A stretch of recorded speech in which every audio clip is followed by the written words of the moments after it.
தமிழ் பேசும் அன்பு நண்பர்களுக்கு வணக்கம். இன்னைக்கு வீடியோல பாத்தீங்கன்னா நயனார் நாகேந்திரன் அவர்கள் நம்ம முதல்வர் விஜய் அவர்களோட தாயார் கேவலமா பேசியிருக்கா. அப்படியே அதுக்கு நம்ம பதில் சொல்ல வேண்டிய கட்டாயத்துல பதிலை விட கேவலமான சில கேள்விகளை கேட்க வேண்டியது இருக்குது. ரெண்டாவது விஷயம், நம்ம எடப்பாடி பழனிசாமியை நம்ம சட்டமன்றத்துல ஒரு குதிரை பேரன் அப்படியே மெஞ்ச தட்டிட்டு சொன்னார்ல. இன்னைக்கு ஒரு சம்பவம் நடந்திருக்குதுங்க. உண்மையிலுமே ஜஸ்ட் ஒரு 5 மினிட்ஸ் கூட ஆகல, ஒரு சம்பவம் நடந்திருக்கு. அதுக்கு என்ன பேருன்னு நம்ம எடப்பாடி பழனிசாமி ஐயா தயவு செய்து சொல்லுங்க. அதுக்கு நம்ம சில கேள்விகளும் கிட்ட வைக்கிறோம். உண்மையிலுமே நிறைய கேள்வி எடப்பாடி பழனிசாமி ஐயா கிட்ட இருக்கு. நீங்க இவ்வளவு வெற்றியில ஜெயிச்சிட்டீங்க. ரைட், இருக்கட்டும். நம்ம இந்த விஷயத்த சொல்லுவோம். என்ன பேரம் நீங்களே பதில் சொல்லுங்க. மூணாவது விஷயம், நம்ம முதல்வர் விஜய் அவர்களோட பெயரை கொண்டு போய் ஒரு இடத்துல வச்சிருக்கிறாங்க பாருங்க. அந்த மக்களுக்கு கிராம சபை கூட்டம் இன்னைக்கு எல்லாமே நடந்துச்சு, உங்களுக்கு எல்லாம் தெரியும். அந்த கூட்டத்துல ஒரு தீர்மானம், ஒட்டுமொத்த கிராமமே சேர்ந்து ஒரு தீர்மானத்தை கொண்டு வந்திருக்கு. அதுவும் நம்ம தமிழக முதல்வர் விஜய் அவர்களோட பேரை கொண்டு போய் ஒரு இடத்துல வைக்கணும் அப்படிங்கிறாங்க. எங்கடா பேரை கொண்டு வைக்கிறீங்க சொல்றேன், அதை பத்தி டீட்டெயிலா பார்ப்போம். அதுக்கு அடுத்தது முதல்வர் விஜய் அவர்கள் ஜென்சி சிங்கங்கள் அப்படின்னு ஒரு விஷயத்தை இன்னைக்கு அந்த முதல்வரோட உரையில, சுதந்திர தின உரையில சொல்லியிருந்தாங்க.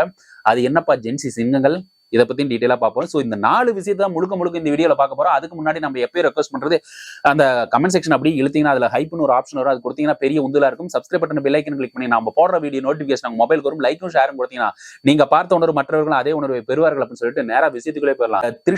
த்ரிஷாவை விட்டு வெளியே வர சொல்லுங்க அப்படின்னு எவ்வளவு கேவலமான கொச்சையா பேசி அதுக்கப்புறம் மன்னிப்பு கேட்டு அப்படியும் திருந்தலைன்னா அதுக்கு பேர் என்னங்க சொல்றது? ஒரு தடவை தவறி சொல்லலாம்.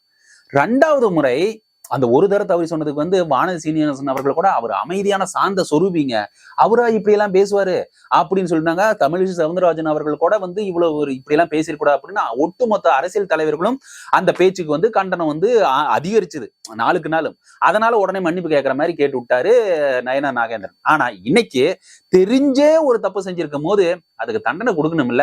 அதுக்கு நம்ம தமிழக வெற்றி கழகத்தின் சார்பா நிறைய அங்கங்க கேஸ் ஃபைல் பண்ணிட்டு இருக்காங்க. பார்ப்போம், பொறுத்திருந்தா பார்ப்போம். ஆனா தவறான செயலுங்க. என்ன சொல்லியிருக்காருன்னு உங்களுக்கு கண்டிப்பா தெரிஞ்சிருக்கும். அதை மறுபடியும் சொல்லணுமா? சரி, சொல்லிடுறேன். ஒன்னும் இல்ல, நம்ம முதல்வர் விஜய் அவர்கள் சட்டமன்றத்துல பேசிக்கிட்டு இருக்கும் போது இப்படி பார்த்தாரு. இப்படி பார்த்துக்கிட்டே அப்படியே சொல்லி, நான் அப்பாவை காணோம்னு சொல்லிட்டு ஏங்க சட்டமன்றம் தேடிட்டு இருக்கேன், வீட்டுல போய் அம்மா கிட்ட கேளுங்க, அப்பா யாரு, அப்பா தெரியும் அப்படின்னு. ஐயோ, எனக்கு அது சொல்லக்கூடாதுன்னு நினைச்சேன், இதையெல்லாம் சொல்ல வச்சு. சோ இவ்வளவு கொச்சையான வார்த்தைகளை பேசுற நீங்க அந்த ஓரத்துல, அதாவது ஏதோ ஒரு பிளாட்ஃபார்ம்லயோ இல்ல எங்கேயாவது உட்காந்து ஒரு பிச்சை எடுத்துக்கிட்டு இருக்கிற ஒரு அறிவு கெட்ட, இல்ல ரோட்ல துணியை கிழிச்சுக்கிட்டு சுத்திட்டு இருக்கிற பைத்தியக்காரங்க நாம அப்படி என்ன சொல்றோம்னா, அவங்க கூட இது மாதிரி வார்த்தைகள் சொல்லுவாங்களா அப்படிங்கிற ஒரு கேள்வி வருது. ஆனா மதிப்புமிகு நம்மளுடைய நயனார் நாகேந்திரன் அவர்கள் ஒரு தேசிய கட்சி, எப்படி ஒரு தேசிய கட்சியோட மாநில செயலாளர், அவருக்கு தெரியாத விஷயங்களா? இந்த விஷயத்தை எடுத்து வச்சா பொதுமக்கள் என்ன நினைப்பாங்கன்னு தெரியும். இந்த விஷயத்தை எடுத்து பேசுனா உங்களுக்கு இங்க இருக்கிற ஒரு அந்தஸ்து, அதாவது தேசிய அளவில் இருக்கிற அந்த கட்சியோட அந்தஸ்து இங்க என்ன ஆகும்னு உங்களுக்கு தெரியும். சோ இவ்வளவு விஷயத்தையுமே தெரிஞ்சுக்கிட்டே நீங்க பேசுறீங்கன்னா அப்போ உங்க கட்சியை நீங்க முன்னேற்றத்துக்காக இருக்கிறீங்களா? அதனாலதான் அண்ணாமலை அவர்கள் வெளியே போயிட்டாரா என்னமோ தெரியலைங்க. அவரே இன்னைக்கு கண்டனத்தை சொல்லியிருக்காரு. அண்ணாமலை அவர்கள் இன்னைக்கு பாரதிய ஜனதா கட்சியில இல்ல அப்படிங்கும் போது நீங்க யோசிக்கணும், நல்லா யோசிக்கணும், எதுக்காக போனாருன்னு அவரு ஸ்டேட்மெண்ட் கொடுத்துறாரு. ஆனா இங்க நயனார் நாகேந்திரன் அவர்கள் இவ்வளவு பேச்சுக்களை பேசும்போது இவர் கட்சியை முன்னெடுத்து கொண்டு கட்சியை தமிழகத்தில் அதாவது வளர்ச்சி பாதையில் கொண்டு போறதுக்கு அந்த வழி பண்றாரு. அவருக்கு தெரிஞ்சே பேசுறாருன்னா இருக்கட்டும், கட்சி ஒரு பக்கம், நான் ஏன் பேசுறது, என் வாயில என்ன வருதோ அதான் பேசுவேன். அப்ப தேசிய தலைவர்கள் கண்டிப்பாக இது கூப்பிட்டு எப்ப என்னப்பா பேசுறா அப்படின்னு சொல்லிட்டு கண்டிக்கணும். உண்மையிலே சொல்றேன், இது கண்டிக்கத்தக்க ஒரு வார்த்தை. இது தெரிஞ்சே பேசியிருக்காரு. போன தர கூட இதோ மன்னி போட்டுட்டாங்க நம்ம தம்பிகள் எல்லாமே அப்பயும் பேசினாங்க. சோ நான் கேட்டுக்கிறது என்னன்னா, மதிப்புமிகு நயனார் நாகேந்திரன் அவர்களே, உங்களை பத்தி நிறைய பேர் நிறைய விஷயங்கள் சொன்னாலும் இப்போ நான் மனசார கேட்டுக்கிறேன், இது மாதிரி செயல்களை இனிமேல், இதுவே தவறு, இனிமேல் செய்யாதீர்கள், தயவு செய்து செய்யாதீங்க அப்படின்னு சொல்லிட்டு தான் நம்ம அடுத்த விஷயத்துக்கு போகணும். ஏன்னா கிராஸ் பண்ணவே மனசு வரலைங்க. அவரை எப்படி எல்லாம் பேசலாம் அப்படின்னு நம்ம சேனலை பொறுத்த வரைக்கும் உங்களுக்கு தெரியும், பார்த்து ரெகுலரா பாக்குறீங்களுக்கு நாம அது மாதிரி பேசுற ஆளு கிடையாது. ஆனா கண்டனத்தை தெரிவிப்போம். முதல்வர் விஜய் அவர்கள் இன்னைக்கு எவ்வளவு விஷயத்தை எடுத்து வச்சிருக்காரு, அது ஆத்மார்த்தமா மனசளவுல எடுத்து பேசிட்டு இருக்காரு. அவங்க அப்பா கூட எஸ்எஸ்சி அவர்கள் கூட அவர் ஒரு கனவு கண்டிருக்காரு, அவர் ஒரு நல்ல திட்டங்களை கூர்மையா தீட்டி வச்சிருக்காரு. அடுத்த சுதந்திர தின அன்னைக்கு பாருங்க, அத்தனை திட்டங்களையும் கொண்டாந்து தமிழகத்தையே ஒரு மாற்று, ஒரு ஒரு பெரிய சக்தியாக உருவாக்கி கொண்டாந்து நிறுத்துவாரு. அவ்வளவு கனவுகளை வந்து உள்ளடக்கி வச்சிருக்காரு, பொறுமையா செயல்பட்டு இருக்காரு அப்படிங்கிற மாதிரி எஸ்ஏசி அவர்கள் தமிழ்நாட்டு வளர்ச்சிக்கு முதல்வர் விஜய் அவர்கள் என்னென்ன செய்யறாரு, செஞ்சுட்டு இருக்காரு, செய்ய போறாரு அப்படிங்கிறத தெள்ள தெளிவா சொல்லியிருக்காரு. இதுக்கு மேல என்ன வேணும்? அப்படிப்பட்ட மனுஷனை நோகடிக்கிற மாதிரி உங்களுடைய சுய அரசியல் லாபத்துக்காக உங்க கட்சி வர முடியல, உங்க எம்எல்ஏ ஜெயிக்க முடியல, அதாவது உங்க சார்ந்த கட்சிகள் எதுவுமே பண்ண முடியல, நீங்களோட கூட்டணியை ஆட்சி அமைக்க முடியல அப்படிங்கிற ஒரு வெஞ்சன்ஸ், அந்த ஒரு பொறாம குணத்தால இவ்வளவு பெரிய தரம் தாழ்ந்த விமர்சனம் தேவையா அப்படின்னு சொல்லிட்டு நான் மட்டும் கிடையாது, ஒட்டுமொத்த தமிழக மக்களே கேட்கறாங்க. அதுக்கு நீங்க தான் ஐயா பதில் சொல்லணும். நீங்க பொது வாழ்க்கையில் இருக்கிறீங்க, குறிப்பிட்ட தேசிய கட்சியில ஆளும் கட்சியில இருந்துகிட்டு இருக்கிறீங்க, part of ruling party in Delhi, நம்ம ஓவரால் இந்தியால. அப்படிப்பட்ட பிஜேபிக்கு நீங்க துரோகம் செய்யலாமா அப்படிங்கிற கேள்வியை சொல்லிட்டு நாம அப்படியே நேரா அந்த பக்கம் போயிடலாம். சரி, அந்த பக்கம் போனீங்கன்னா நம்ம முதல்வர் விஜய் அவர்கள் வந்து இன்னைக்கு ஒரு இடத்துக்கு பேரை வச்சுட்டாங்கன்னு சொன்னல, அது ஒரு கிராமமே சேர்ந்து பேர் வச்சிருக்குன்னு. அதுக்கு முன்னாடி நான் சொல்றேன், அந்த விஷயத்துக்கு வரேன். தேடா இங்க ஒருத்தர் வந்து குதிரை பேரம் சொல்லிட்டு, எடப்பாடி பழனிசாமி ஐயா நீங்க பண்றது எல்லாமே குதிரை பேரம், எங்க கட்சி என்ன தப்பு பண்ணுச்சு, எங்கிருந்து வர்றவங்க எல்லாத்தையுமே ஒரு மனசு மாத்தி அவங்க இவருன்னா நிறைய பேர் வந்து சொல்லிட்டு இருந்தாங்க, உதயகுமார் அவர்கள்லாம் அவங்கெல்லாம் வந்து ரொம்ப ஸ்ட்ராங்கா இருந்து எங்க கட்சியில தோல்வியே எத்தனை முறை கண்டாலும் எங்களோட வளர்ச்சி பாதையில் கொண்டு போறதுக்கு அவ்வளவு ஸ்ட்ராங்கா இருந்த மனுஷனுங்களை எல்லாம் மனசு மாத்தி நீங்க அங்க கூட்டிட்டு போறீங்க, இதுக்கு பேர் குதிரை பேரம் அப்படின்னு சொல்லிட்டு இருந்தீங்களே. தமிழக வெற்றி கழகத்தை சார்ந்த எடப்பாடி தொகுதிக்கு அருண்குமார் அப்படின்னு சொல்லிட்டு ஒரு வேட்பாளர் நிறுத்தி வச்சிருந்த டைம்ல அவரை தன் பக்கம் வசப்படுத்தினாங்களா என்னங்கிறது தெரியல. ஆனா அந்த டைம்ல தேர்தல் இல்லாதபடியே, தேர்தல் நிக்காத மாதிரியே ஒரு செயல் நடந்துச்சு. அவர் வாபஸ் வாங்குற மாதிரி ஒரு ஆட்டோமேட்டிக்காவே ரிஜெக்ட் ஆகுற மாதிரி சூழ்நிலையை ஏற்படுத்தினாங்களே, யார் அப்படிங்கிற ஒரு கேள்வி வருது இல்ல. இப்போ நிறைய பேர் அங்க ஜெயிச்சிருக்கிறீங்க, அந்த ஜெயிச்சதுக்கு நான் தான் அப்படின்னு சொல்லிட்டு எனக்கு இவ்வளவு ஓட்டு வித்தியாசம் நான் ஜெயிச்சிட்டேன் அப்படின்னு சொல்லி அத்தனை பேர் மாறு தட்டிட்டு இருக்கிறீங்களே, அவர் மட்டும் அந்த இடத்த நின்று இருந்தா இன்னைக்கு நீங்க ஜெயிச்சிருப்பீங்களா அப்படிங்கிற ஒரு கேள்விக்குறி மக்களிடையே சந்தேகம் வருது. தோற்கடிக்கப்பட்டார் அப்படிங்கிற ஒரு ஸ்டாலின் ஐயாவுக்கு என்ன நிலைமை ஏற்பட்டுச்சோ அதே நிலைமை உறுதியாக அவருக்கு ஏற்பட்டிருக்குமோ அப்படின்னு ஒரு சந்தேகம் வருதா இல்லையா? ஏற்பட்டிருந்தாலும் இல்ல, சொற்பமான ஒரு ஓட்டுல 2 ஓட்டுல தோக்கறதுக்கு ஜெயிச்சதுக்கான வாய்ப்புகள் இருக்குது, இல்ல அவரே ஜெயிச்சதுக்கான வாய்ப்புகளும் இருக்குது. யாரு? அருண்குமார் அவர்களே ஜெயிக்கிறதுக்கான வாய்ப்பு இல்ல. எடப்பாடி பழனிசாமி ஐயா அவர்களே, உங்களை மேல வந்து நீங்க ஒரு புன்னகை, ஒரு குழந்தை, இன்னைக்கும் முதல்வர் விஜய் அவர்கள் வந்து அங்க வந்து சட்டசபையில வந்து எல்லாத்துக்கும் வணக்கம் வைக்கும் போது இந்த பக்கம் எழுந்து நின்று அவர்கள் புன்னகையோட வணக்கம் வைக்கிறீங்க. அந்த மாண்பை நான் மதிக்கிறேன். நான் மட்டும் கிடையாது, ஒட்டுமொத்த தமிழக வெற்றி கழகத்தின் தொண்டர்கள், கழக நிர்வாகிகள் அத்தனை பேருமே, விர்ச்சுவல் உட்பட எல்லாமே மதிக்கிறோம். ஆனா இது மாதிரி செயல்கள் உண்மையாக இருந்தால் அது தவறான செயல் ஐயா, உண்மையிலுமே சொல்றேன், தவறான செயல். ஆனா அந்த செயலை விட்டுருங்க, அங்க குதிரை பேரம் நடந்துச்சா இல்லையான்ட்டு. ஆனா இன்னைக்கு அதே அருண்குமார் அவர்கள் இங்க நேரா வந்து அண்ணா திராவிட முன்னேற்ற கழகத்துல இணைஞ்சிட்டாரே, அப்போ அன்னைக்கு அது நடந்திருக்குமோ இல்ல அந்த நினைக்காம இப்போ வந்து ஏதாச்சும் ஒரு நடந்திருக்குமோ? அந்த நடந்ததுக்கு பேரு நீங்களே சொல்லுங்க ஐயா. நீங்க இவங்களதான் தமிழக வெற்றி கழகத்தை வந்து குதிரை பேரம்ட்டீங்க. எப்படி? அவங்க தன்னிச்சையாவே அம்மாவோட ஆட்சி வந்து தமிழக வெற்றி கழகத்தின் மூலமா நடக்குது, அதனால நான் அம்மா இருக்கிற பக்கமே போறேன் அப்படின்னு சொல்லிட்டு தன்னிச்சையா சுய சிந்தனையோட அந்த பக்கம் வராங்க. அவங்கள பார்த்து நீங்க சொல்றீங்க குதிரை பேரம்னு.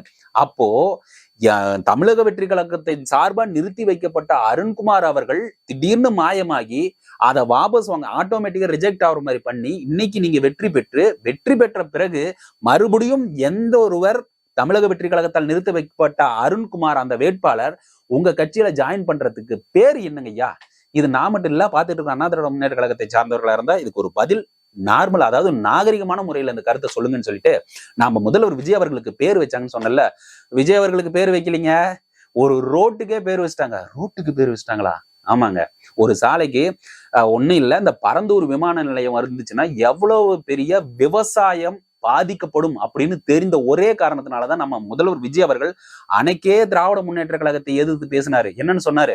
நீங்க வந்து ஒண்ணு இது கூப்பிட்டு பேசுங்க, இல்ல இந்த பரந்தூர் விமான நிலையம் அமையாம இருக்கிறதுக்கு நடவடிக்கை எடுக்கலைன்னா விவசாயிகளை நான் திரட்டி உங்க தலைமைச் செயலகம் முன்னாடி வந்து போராட்டம் நடத்துவேன் அப்படின்னு சொல்லிட்டு ஒரு பாயிண்ட் மாதிரி ஒரு ஸ்ட்ரிக்டா ஒரு விஷயத்த பேசினாரு பாருங்க. அதை தாண்டி உங்களுக்கு என்னங்க வேணும்? அதை தாண்டி என்ன வேணும்னு கேட்கறத தாண்டி இங்க நாம வந்து வர்றோம் பாத்தீங்களா? இன்னைக்கு நான் ரூலிங் பார்ட்டியா இருக்கேன், நான் ஜெயிச்சு வந்துட்டேன். அந்த பரந்த உரிமை நாளையத்தை நம்மளால என்ன பண்ண முடியுமோ எல்லாத்தையும் பண்ணி நிறுத்தியாச்சு. அந்த நிறுத்தி வைக்கப்பட்ட விஷயத்திற்காக அந்த ஊர்ல இருப்பாங்கல்ல, வந்திருந்தா எத்தனை பேர் விவசாய நிலம் பாதிக்குமையா, இத்தனை விவசாய நிலம் பாதிச்சனால என் குடும்பமே வாழ்வாதாரம் போயிருக்குமையா அப்படின்னு முதல்வர் மேல இருக்கிற அந்த அபரிவிதமான அந்த எப்படி சொல்றது அளப்பெரிய பாசம்னு சொல்லுவாங்க. அந்த பாசத்தின் வெளிப்பாடு இன்னைக்கு கிராம சபை கூட்டம் ஓவரால் தமிழ்நாட்டில் நடந்துச்சு. அந்த தமிழ்நாட்டுல இந்த கூட்டம் நடத்தி எங்க முதல்வர் தளபதி விஜய சாலை அப்படின்னு சொல்லிட்டு பேரே வைங்க, அந்த சாலையை நாங்க போகும்போதும் வரும்போதும் அந்த ஞாபகத்திலேயே இருக்கணும், அவரு பேரை இருக்கணையா அப்படின்னு சொல்லிட்டு தீர்மானம் போட்டிருக்காங்க. அந்த தீர்மானம் நீங்க நினைக்கிற மாதிரி உங்க கிராமத்திலயோ இல்ல ஏதோ ஒண்ணு தீர்மானத்தை கொண்டு வரலாம். ஆனா அதுக்கு சரியான ஒரு காரணம் இருக்கணும். ஒட்டுமொத்த மக்களுமே அதுக்கு ஒருமித்த கருத்தோட இருக்கணும். ஒருத்தன் கீச்சு மூச்சுன்னு ஆப்போசிட் சொல்லிட்டான்னு வைங்களேன், கிராம சபை கூட்டத்துல இல்லப்பா எதிர்ப்பு இருக்குது, இதெல்லாம் செல்லுபடியாதவங்க அத்தனை பேருமே சேர்ந்து சொல்லியிருக்காங்கன்னா, அத்தனை பேருமே தமிழக வெற்றி கழகத்தின் தலைவர் விஜய் அவர்கள் மீது, முதல்வர் விஜய் அவர்கள் மீது எவ்வளவு ஒரு அளப்பரிய பாசம் வச்சிருப்பாங்கன்னு மக்களை நீங்களே புரிஞ்சுங்க. இது மட்டும் போதாது. நான் என்ன கேட்கறேன்னா, அந்த மக்கள் கிட்ட ஒரு வேண்டுகோள், இன்னைக்கு நீங்க தீர்மானம் கொண்டாந்தீங்கல்ல, இன்னொரு தீர்மானத்தையும் நீங்க கொண்டு வரணும். திராவிட முன்னேற்ற கழகத்தையும் சரி, அண்ணா திராவிட முன்னேற்றத்தையும் சரி, இனிமேட்டு எந்த கட்சி வேஷம் போட்டுக்கிட்டு நான் உங்களை காப்பாத்துறேன், மக்கள் நலன் சார்ந்த மக்களின் நண்பன், ஏழைகளின் நண்பன் அப்படின்னு சொல்லிட்டு யாரு வந்தாலும் அந்த கட்சிக்கு ஓட்டு போட மாட்டேன். என்னை பொறுத்த வரைக்கும் நான் சாகும் வரை தமிழக வெற்றி கழகத்திற்கு தான் ஓட்டு போடுவேன், அந்த விசில் சின்னத்துக்கு ஓட்டு போடுவேன் அப்படிங்கிற ஒரு விஷயத்த நீங்க தீர்மானமா உங்க மனசுக்குள்ளேயே வச்சுங்க அப்படிங்கிறதா நான் கேட்கிற ஒரு சின்ன வேண்டுகோள். இது இந்த பரந்தூர் மக்களுக்கு மட்டும் கிடையாது, ஒட்டுமொத்த தமிழக மக்களுக்கே நான் ஒரு வேண்டுகோளை வச்சுக்கிறேங்க. முடிஞ்சா செய்யுங்க. அது அப்படி ஒரு விஷயம் இருந்துச்சுன்னா கமெண்ட்ஸ்ல ஏதாச்சும் சொல்லுங்க, உங்களுக்கு ஒரு கருத்து மாற்று கருத்து இருந்தா. ரைட். இப்ப லாஸ்டா ஒரு பாயிண்ட், நம்ம முதல்வர் விஜய் அவர்கள் சுதந்திர தின உரையாற்றினர், எல்லாத்துக்கும் தெரியும்.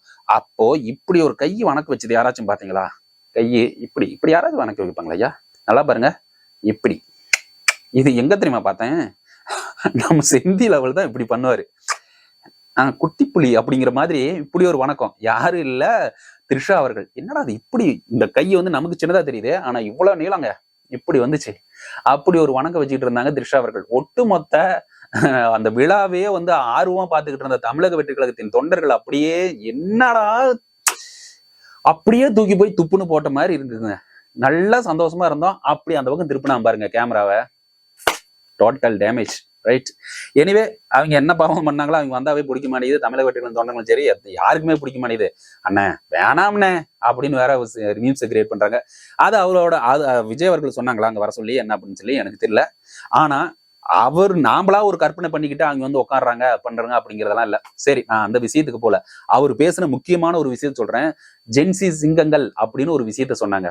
அதுக்கு முன்னாடி அவர் சொன்ன விஷயங்கள், ஊழல் லஞ்சம் இல்லாத ஒரு ஒரு ஒரு ஒரு நாடு இருந்துச்சுன்னாதான் உண்மையான சுதந்திரம் கிடைச்சதா இருக்கும். அதுவும் பர்டிகுலரா தமிழ்நாட்டுல என்னோட ஆட்சி முடிகிற வரைக்கும், என் ஆட்சி முடிய வரை இங்க ஊழலும் லஞ்சமும் இருக்கவே இருக்காது. அப்படி செய்யறவர்களே அறவே நான் வெளியேற்றிடுவேன் அப்படிங்கிற மாதிரி தான் அவர் இருக்காரு. அவரோட ஒரே ஒரு ஸ்ட்ரீட்டு அவங்க அப்பா சொன்னாருல்ல, அவர் தீர்க்கமான ஒரு முடிவு எடுத்து வச்சிருக்காரு. அவர் முடிவு எடுத்துட்டாரு, இனிமேட்டுக்கு அவர் பேச்சே கேட்க மாட்டாரு. அந்த முடிவு ஆர்டரா பாஸ் ஆகி அது ஜீவோவா மாறிக்கிட்டு இருக்குது, சீக்கிரம் வரும். அதனால ஊழலும் லஞ்சமும் அந்த கனவுல கூட அவங்க நினைச்சுக்க முடியும் இன்னொரு 5 வருஷத்துக்கு.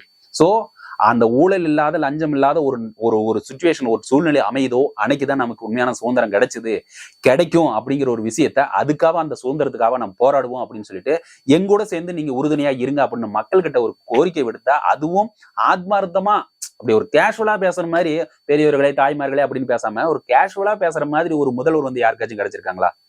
நமக்கு கிடைச்சது நாம பெரும் பாக்கியம். சரி ரைட்டு. இந்த பெரும்பாக்கியத்தை அப்படியே மனசுல வச்சுக்கிட்டு நாம அந்த பக்கம் போனோம்னா, நம்ம முதல்வர் விஜய் அவர்கள் என்னதான் நீ சந்தோஷமான விஷயங்களை சொல்லிக்கிட்டு வந்தாலுமே நமக்குன்னு ஒரு ஆத்மார்த்தமான ஒரு விஷயம் இருக்குதுன்னா அது நம்மளுடைய ஓட்டு போடுற விஷயத்துல தான் காட்டணும். அது என்ன 5 வருஷம் இருக்குதா? இல்ல இந்த கவர்மெண்ட்டை கமுக்கிறதுக்குன்னு சொல்லிட்டு கவிழ்க்கணும் அப்படின்னு சொல்லிட்டு கங்கணம் கட்டிக்கிட்டு சுத்திக்கிட்டு இருக்கிறாங்க நம்ம எதிரிகள் அத்தனை பேருமே. ஆனா அத்தனை பேர் மூஞ்சிலையும் கரிய பூசணும் அப்படிங்கறத நம்மளோட பெரிய இதா இருக்குது.